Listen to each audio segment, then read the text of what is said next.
نظر پروردگار قرآن پاک سے آئے مودت کو اپنا سرنامہ کلام قرار دیا، اور یقیناً یہ آئے مودت پہ عمل کرنا ہے الحمدللہ چاہنے والوں کا مجمع ہے، لہذا مودت کی تشریح کرنے کی ضرورت نہیں ہے، کیونکہ آپ کا یہاں آنا جانا مودت کے ذریعے ایام ازاں ہیں، مجالس کا ہونا، مجالس کا کرنا، یہ اپنے گھر کے سارے ضروری کام کاج کو چھوڑ کر وقت نکالنا، اور الحمدللہ آپ پہلے سے آ کر بیٹھی ہیں، معذرت چاہتے ہیں ہم تاخیر سے پہنچے کیونکہ راستے میں ٹریفک بہت زیادہ تھا، اور ظاہر سی بات ہے عورتوں کو کیسے ٹریفک کی سکتی ہے، لہٰذا ٹریفک کی وجہ سے تاخیر ہوئی، آپ سے بہت معذرت چاہتے ہیں، لیکن جو جتنے پہلے سے بیٹھا یقیناً اس کا نام ہمارا اتنی دیر سے کھلا ہوا ہے، اور اس میں حج اور عمرے کے ثواب لکھے جا رہے ہوں گے، اس لیے کہ امام حسین علیہ السلام کا ذکر بذات خود عبادت ہے، اور کیونکہ میں نے سرنامہ کلام اس آیہ کریمہ کو قرار دیا کہ جو آیہ مودت ہے، تو یقین مانے آپ کا تو ایک لمحہ بھی ضائع نہیں ہوا ہے، جتنی دیر سے آپ یہاں بیٹھے ہیں اور آپ مسلسل ذکر سن بھی رہی ہیں، کیونکہ حدیث قصہ بھی عبادت ہے، نوحوں سلاموں کا پڑھنا بھی عبادت ہے، بلکہ حدیث قصہ وہ سب سے بڑی عبادت ہے کہ جس عبادت کے لیے خود پیغمبر اکرم حضرت محمد مصطفیٰ اللہم صلی اللہ یہ وعدہ کیا ہے کہ جو حدیث قصہ سنے گا، اور اگر وہاں پہ کچھ لوگ آ کر بیٹھیں گے اور اس خبر کو سنیں گے اور اس واقعے کو سنیں گے، تو ان آنے والوں کے لیے اللہ کے رسول کا یہ وعدہ ہے کہ جو غم کے مارے مسرور ہوئیں گے، رنج و ملال سنتے ہی سب دور ہوئیں گے، تو ظاہر ہے ویسے زیادہ تر لوگ حدیث قصہ کے بعد آتے، لیکن خود حدیث قصہ اپنے آپ میں ایک مکمل مجلس ہوا کرتی ہے، اس لیے کہ یہاں رسول خدا کا یہ وعدہ ہے کہ جو اس میں آئے گا اس کی مشکلیں آسان ہوں گی، دعائیں قبول ہوں گی، اور احباب اعزاء مجلس حسین کی اگر میں آپ کے سامنے بات کروں مختصر وقت میں، تو حسین اس ہستی کا نام ہے کہ فرشتے جس کے دربانی کرنا اپنے لیے باعث فخر سمجھتے ہیں۔ کہتے ایک مرتبہ جناب اسرافیل اور جبرائیل امین آپس میں گفتگو کرنے لگے، اور اسرافیل نے اپنے اوپر فخر کیا تھا، مجھے سب اور مباحث یہ کہ پروردگار عالم نے مجھے بہت بلند مرتبہ عطا کیا ہے، اتنا بلند رتبہ کہ میں سور پھونکوں گا تو قیامت آ جائے گی، اور میرے سور کے اوپر جو ہے پوری قیامت منحصر ہے، اور انہیں اپنے کافی فضائل بیان کیے۔ جبرائیل امین نے اپنے فضائل بیان کیا، اور وہ کہنا ہے کہ اللہ نے مجھے فرشتوں کا سردار بنایا ہے، اور پروردگار عالم نے میرے ذمے بہت سے اہم کام رکھے کہ جو دوسرے فرشتوں کے ذمے نہیں ہے، لہٰذا میرا بھی درجہ بہت بلند ہے، کم تر نہیں ہے۔ تو جب دونوں ملائکہ، ایسے واقعات بہت کم ہوتے ہیں لیکن ایک آدھ واقعات کبھی کبھار مل جاتے ہیں کہ جب دونوں فرشتے اپنے اپنے بارے میں بیان کر رہے تھے اور اپنی تعریف و توصیف کر رہے تھے، تو عزیزان گرامی کہتے ہیں ایک مرتبہ ذات احدیت نے خطاب کیا اور اللہ نے کہا خاموش رہو تم دونوں، اس لیے کہ تم اپنے اپنے مقام پہ اتنا فخر کر رہے، تمہیں نہیں معلوم کہ ہم نے تم دونوں سے بھی زیادہ افضل کسی کو بنایا ہے، تم دونوں سے زیادہ بہتر کسی کو بنایا، اور کسی کو ہم نے اتنا بلند تر بنایا ہے کہ اتنا بلند ہم نے کسی اور کو بنایا ہی نہیں اپنے علاوہ، ذات میری ذات ہے یا میرے بعد اگر کوئی بلند ہے تو وہ ان کی ذات ہے۔ تو جیسے ہی پروردگار عالم نے کسی ذات کی حمد و توصیف کی اور اللہ نے اس کی تعریف کرنا شروع کی، تو فرشتوں نے اس کے بارے رہا آخر وہ ہے کون، پھر اسے تو نے ہم ملائکہ سے بھی افضل بنا دیا اور ہم سے زیادہ بہتر بنا، اتنا بلند مرتبہ عطا فرمایا۔ تو عزیزان گرامی خطاب رب العزت ہوتا ہے کہ اے میرے فرشتوں، تم سب سے زیادہ جو افضل ہے، جو بہتر ہے، جو برتر ہے، جو پوری کائنات سے افضل ہے، بلکہ جس کے صدقے میں اس کائنات کو مجھے بنانا ہے، جس کے صدقے میں اس پوری کائنات کو خلق کرنا ہے، وہ ذات میرے حبیب محمد مصطفیٰ اللہم صلی اللہ محمد رسول خدا کے لیے بآواز بلند سلوات۔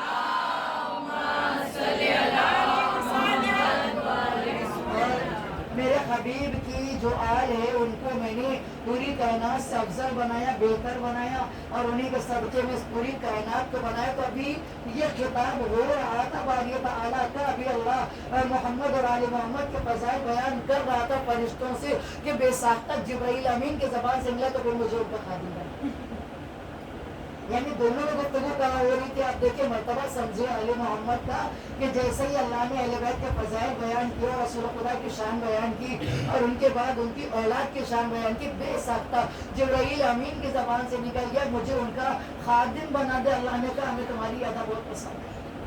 لہذا ہم نے تمہیں در محمد اور آل محمد کا خادم بنا دیا۔ عزیزان گرامی، اب کیونکہ جبرائیل نے آپ دیکھیں کہا تو سید الملائکہ، کہا تو تمام فرشتوں سے افضل، کہا تو اتنا بلند مرتبہ، اور کہا تو سارے فرشتے ان کے تابع، اور کہا انہیں نے مانگا تو کیا مانگا؟ آپ یہ دیکھیں آل محمد کی محبت میں بلندیاں نہیں مانگی، آل محمد کی محبت میں اور درجہ بلند ہونا نہیں، کیا تھا ان کا خادم، ان کے گھر کا دربار، ان کے گھر میں خدمت کرنے والا، ہماری زبان میں کہیں گے نوکر بنا دیا۔ تو اور باب ایسا یہی وجہ ہے کہ پروردگار عالم نے جبرائیل امین کو یہ خدمت عطا کر دی کہ کبھی پیغمبر کے پاس وہ وحی لے کر جا رہے ہیں تو کبھی آیتیں لے کے، تو کبھی سورے لے کے رسول کے پاس جاتے ہیں، اور کبھی پیغمبر اکرم کے گھر والوں کے گھر میں آ رہے تو شان سے آتے ہیں کہ کبھی حسنین کا جھولا جھلاتے نظر آتے، تو کبھی چکیاں چلا رہے ہوتے، کبھی جارو کشی کر رہے ہوتے۔ سب آگے جی محمد والے محمد۔ اسی لیے میں نے آپ کے سامنے آیا مودت، کتنی نوبت کا شرف حاصل کیا کہ آیا مودت یعنی اہل بیت سے مودت کرنا۔ زمانے وقت میں گنجائش زیادہ نہیں تو میں دلیلیں نہیں دوں گی آپ کو کہ کیوں مودت کرنا، یا مودت کے معنی کہ آپ مجھ سے بہتر جانتی ہیں، اور اتنا بہترین جانتی ہیں کہ الحمدللہ آپ صبح سے شام تک مجالس پڑھیں، آپ دن بھر جا رہی اس ذکر کو سن رہی ہیں۔ یہ کون سا ذکر ہے؟ یہ ذکر اتنا بلند و بالا ذکر ہے نا کہ اس ذکر کا ذاکر خود پروردگار عالم ہے، اس ذکر کا ذاکر وہ عظیم پروردگار ہے جو حسین کا بھی خالق ہے اور پنجتن کا بھی خالق ہے اور کائنات کا بھی خالق ہے۔ اور عزیزان گرامی، جب فضائل کی بات آ جائے تو خود پروردگار عالم نے اہل بیت طاہرین کے فضائل بیان کیے، تو خالی فضائل بیان نہیں کیے بلکہ ارباب اعظم میں بات کو مختصر کر کے کروں تو آدم سے لے کے خاتم تک جتنے بھی نبی آئے ہیں، اور ہر نبی کو کبھی نہ کبھی اللہ نے مصائب و علام میں گرفتار کیا۔ آپ جانتی دنیا ابتلا کی جگہ ہے، آزمائش کی جگہ۔ میں اکثر عرض کیا کرتی ہوں دنیا آزمائش کی جگہ، تو جن کے رتبے سوا ان کو سوا مشکل جو انبیاء بنا دیے گئے، وہ آدم ہو، نوح ہو، ابراہیم ہو، اسماعیل ہو، کوئی بھی نبی ہو، ہر ایک کا اللہ نے امتحان ضرور لیا، اور ایک موقع ایسا ضرور آیا کہ وہ بلا میں گرفتار کیے گئے، اور جب وہ گرفتار کیے گئے خاص کر جب وہ کربلا کی زمین سے گزرے یا ان کے پاس پنجتن کے نام بھیجے گئے، یہ دو خاص موقع انبیاء کی زندگی میں الگ الگ تشریح نہیں کر رہی، آپ مجھ سے بہتر جانتی، دونوں موقعوں پہ ایسا ہوا ہے کہ جب کربلا کی زمین سے گزرے سارا راستہ خیر و خوبی سے کٹ گیا، لیکن دشت نینوا کے پاس پہنچے تو مصائب میں گرفتار ہوئے، کسی کو ٹھوکر لگ گئی، پیر سے خون نکلا،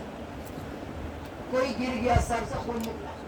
جناب نوح علیہ السلام کی کشتی ہر جگہ سے بخیر و خوبی گزرتے گزرتے جب نینوا کے پاس پہنچی ہے تو ایک مرتبہ بہت بڑا بھوان آ گیا، گرداب آ گیا، اور وہ اس کے اندر جو الجھ گئے، اور ہر نبی نے ایسے موقع پہ ہاتھوں کو بلند کیا اور ہاتھوں کو بلند کر کے دعا کیا، میرے پروردگار کیا ہم سے کوئی خطا ہو گئی، کیا کوئی ترک اولا ہو گیا، یہ مصیبت کیوں ہم پر نازل ہوئی؟ تو عزیزان گرامی خطاب رب العزت ہو رہا ہے۔ آپ دیکھیں اکثر لوگ سوال کرتے ہیں نا مجلسیں کیوں ہوتی ہیں، کس نبی نے پڑھی ہیں، کس امام نے پڑھی ہیں، یہ مجلس کا آغاز کہاں سے ہوا ہے؟ تو ہم آپ کو کیا بتائیں، آغاز جناب آدم سے ہوا ہے۔ اگر مثال دینے پہ آ جاؤ تو 1,24,000 انبیاء کی زندگی میں آپ کو مجالس ثابت کر کے دکھا دوں، اور ارباب اعضاء پھر بعد کربلا جو کہتے ہیں کربلا کی بات کس امام نے کی، تو میں اماموں کے بھی نام بتا سکتی ہوں جن اماموں نے مجالس کی ہے، اور باقاعدہ اسی طرح سے فرش بچھا کے لوگوں کو بٹھا کے اور مصائب بیان کروا کے اور لوگوں کو رلا کے تبرک تقسیم کرتے اور کھانا کھلاتے۔ یہ طریقہ مجالس بھی ہم کو ائمہ معصومین علیہ السلام نے سکھایا، ارباب اعضاء کہ جب بھی اللہ نے حسین کا ذاکر بن گیا خدا، اور خدا نے کربلا کے مصائب بیان کیے، اور عزادارو حسین ذاکر تھا، انبیاء سامع تھے، اور جب کربلا کے مصائب ہو رہے تھے تو انبیاء رو رہے تھے، ان کی آنکھوں سے آنسو بہے تھے، خالی رونے پہ اکتفا نہیں ہوئی ارباب اعضاء، جب وہ رو چکے تو ان سے کہا گیا حسین کے قاتلوں پہ لعنت بھیج، آپ دیکھیں مجلس کا پورا نقشہ آپ کے سامنے پیش کر رہی ہوں کہ جب رو چکے تو کہا حسین کے قاتلوں پہ لعنت بھیجیے. دشت نینوا سے نبی گزرتا ہے, شیر اس کا راستہ روک لیتا ہے. وہ نبی سوال کرتا ہے کیوں میرا راستہ روکا؟ وہ کہتا ہے یہ دشت نینوا ہے, یہ کرب و بلا ہے, یہ آخری نبی کا چھوٹا نواسا بڑی بے دردی سے مارا جائے گا, لہذا یہاں سے گزرنا ہے تو حسین پر گریہ کرنا ہے اور ان کے قاتلوں پہ لعنت کرنا ہے. امام حسین علیہ السلام کے قاتلوں پر لعنت بے شمار لعنت, دشمنان اہل بیت لعنت بے شمار لعنت. ظہور امام زمانہ صلوات اللہم صلی اللہ محمد و آل محمد. پھر انبیاء سوال کرتے ہیں الگ الگ مقام پہ کون ہے حسین کا قاتل؟ اور عزاداروں خطاب رب العزت ہوتا ہے یزید ابن معاویہ. نام کے ساتھ قاتلان حسین پہ ہر نبی نے لعنت کی ہے. یہ کوئی نئی چیز نہیں, اس لیے میں اکثر عرض بھی کیا کرتی ہوں کہ بہت سے لوگ لعنت اور گالی کا موازنہ کر دیتے, دونوں بالکل الگ چیز ہے. ایک کا بکنا حرام ہے, منع ہے, اور ایک کو اللہ نے قرآن میں رکھا ہے. لعنت اللہ علی الکاذبین, لعنت اللہ علی قوم الظالمین. آپ دیکھیں قرآن پڑھتے چلے جائیے, آپ کو جہاں تولا ملے گا وہاں تبرہ ملے گا. دونوں چیزیں قرآن پاک میں ملیں گی. لہٰذا عزیزان گرامی, اللہ کا لاکھ لاکھ شکر ادا کرتے ہم اس نبی رحمت کے امتی ہیں جس سے اللہ نے رحمت للعالمین بنا کر بھیجا. ہم اس نبی کے امتی ہیں جسے پروردگار عالم نے وجہ بنائے ارض و سما بنا کے بھیجا. ہم اس نبی کے امتی ہیں جسے پروردگار عالم نے خاتم الانبیاء بنا کے بھیجا. اور ارباب اعضاء وہ نبی جس کے صدقے میں زمینیں خلق ہوئی, آسمان خلق ہوئے, کائنات کا ذرہ ذرہ خلق ہوا, اور پھر ذرے ذرے پر اس نبی کی اور اس نبی کی آئی کی اطاعت کو اللہ نے واجب قرار دیا. لہٰذا عزیزان گرامی ہونا کیا چاہیے؟ ہونا یہ چاہیے تھا ساری دنیا اگر نبی کی محبت پہ جمع ہو جائے تو خدا کی قسم اللہ جہنم کو خلق ہی نہیں دے. یاد رکھیں اگر سب نبی کے وفادار ہوتے اور نبی سے محبت کرتے اور نبی کے بعد نبی کے وسیع مولائے متقیان غالب کل غالب امیر المؤمنین علی نبی تو علی برائے اللہم صلی اللہ محمد و آل محمد. سب کا مولا میں خود نہیں لگا رہی تو ٹائم کم ہے. حسنین کا بابا زہرا کا شوہر کعبے میں ولادت علی علی مسجد میں شہادت جبریل کا ٹیچر من کن تو مولا ہر دل میں ملیں گے, مسجد میں ملیں گے, قبروں میں ملیں گے, جنت میں ملیں گے, مشکل میں پکارو آتے ہیں مدد کو. نعرے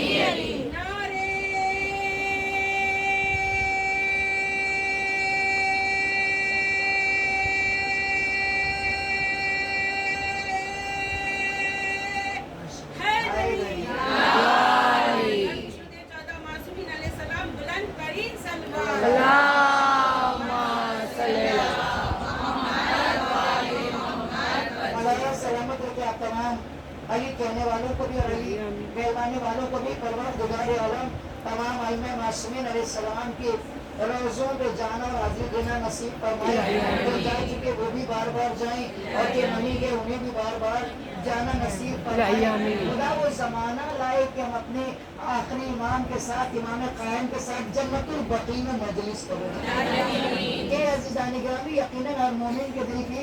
یہی تمنا ہے. آج آپ دیکھیں کہ جو لوگ مدینہ جاتے ہیں جنہیں شرف حاصل ہوا ہے حج اور زیارت کا اور مدینے جانے کا, وہ آ کے بتاتے ہیں کہ آج بھی ماشاءاللہ روضہ پیغمبر اکرم کے پر روشنیاں, رسول خدا کا روزہ روشنیوں نے نہایا ہوا ہوتا ہے, مگر افسوس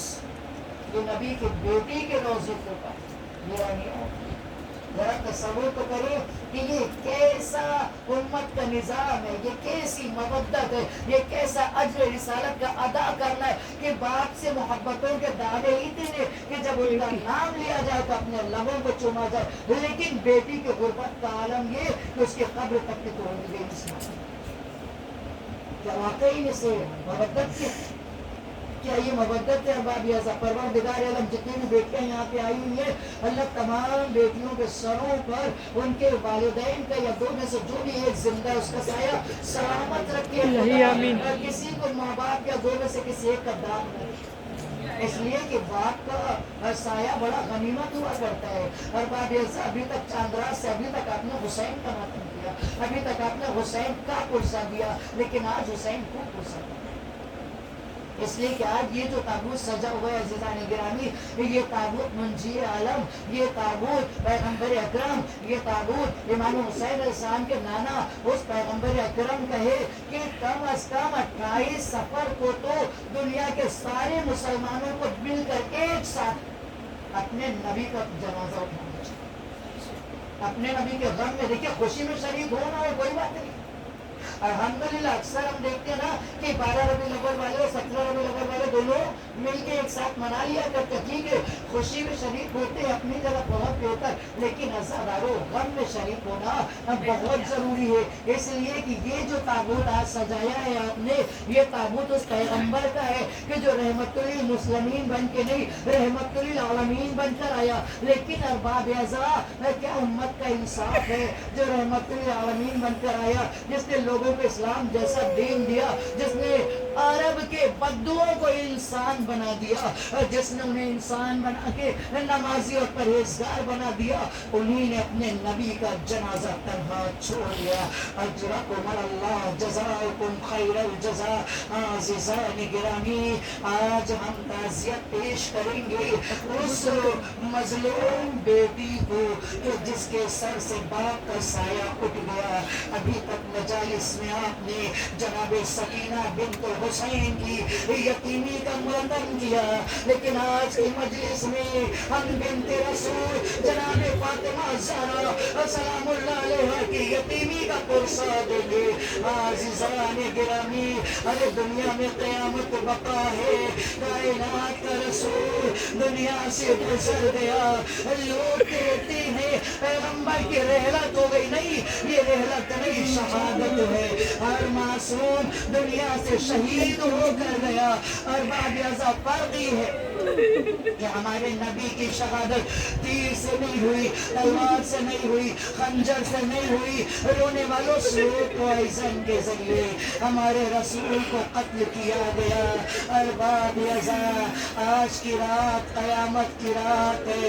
آج کی رات اپنی شہزادی کو رو رو کے پرسہ دیجیے گا۔ میرا دل کہتا ہے آج کی اس مجلس میں اگر ایک غربت زدہ بیٹی اپنے باپ کا پرسہ لینے آئی ہوگی تو ضرور وہ دونوں نواسے بھی آئے ہوں گے جنہیں کبھی گود میں کبھی دوش میں کبھی آغوش میں لے کے پہچانوایا۔ ارے حسین بھی آئے ہوں گے جنہیں چہرے کے سامنے کر کے نبی کریم نے فرمایا فَعَرَفُوا هَذَا حُسَيْنَ أَحَبَّ اللَّهُ مَنْ أَحَبَّ حُسَيْنَ وَأَبْغَضَ اللَّهُ مَنْ أَبْغَضَ حُسَيْنَ۔ اے مولا حسین، آپ کے نانا کا پرسہ، اے شہزادی زہرا آپ کے بابا کا پرسہ، رونے والوں ان ایام میں آپ نے جناب زینب کے بڑے مصائب سنے ہیں نا، آپ نے شہزادی زینب کا 24 تاریخ کو تابوت بھی اٹھایا ہوگا۔ میں ہاتھ جوڑ کے کہوں بی بی زینب آپ کے نانا رسول خدا کا پرسہ، آپ کے بھائی حسن مجتبیٰ کا پرسہ، ہاں رونے والوں کل 28 سفر ہے،